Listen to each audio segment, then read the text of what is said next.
All right, Pete, unusual activity. Tell us what you see today.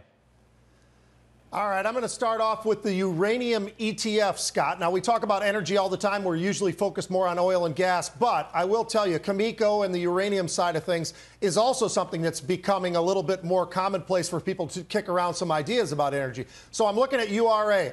Now, they bought the June 25 calls. They bought about almost 4,000 of those calls today, Scott. What I like about that is stock was just trading a little bit north of 24. This is a stock that back in November was over 30. January, it got down towards 20, and it's starting to make a little bit of a move back up to the upside. I think over time, and we've got all the way till June, that these calls really could work out. My second one for you is a name that we haven't talked about in a long time here, but Robinhood. And we're seeing a little bit of activity in there as well. Stock was trading a little over 11.5, well, under 11.5, and we had a buyer of the 12 calls. They bought 12,500 of the 12 strike calls that expire next Friday. So a very, very short-term trade here. But, you know, you're getting a little over a week for this to move, and it doesn't have to move all that much. They only paid about 30 or 40 cents for those options. I'm in both these trades right now.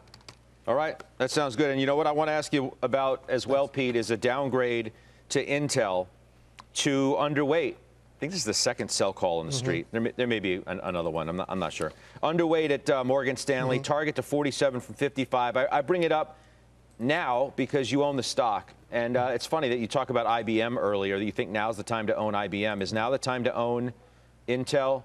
Pete, part of this call is that they say it's going to take multiple years for a turn, to where Jim Cramer said this morning, I want multiple quarters, not multiple years. Who has time for that?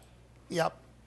Yeah, I totally understand. And I'll tell you what, it has been a frustrating stock, and we all are talking about that because we know that they're building, obviously, right? They're building up in the Northeast and the Southwest, and that is in the future. That's not something that's going to come online tomorrow or next quarter or the quarter after that. So I still like the company, and here's why. I can own that stock, Scott. I can buy, I get the dividend yield that I already get. They do buybacks. I can sell calls against it and create something. It's been a really long wait. I'm losing patience, but I am able to create a pretty nice yield by the end of the year. So that's why I continue to hold on to Intel.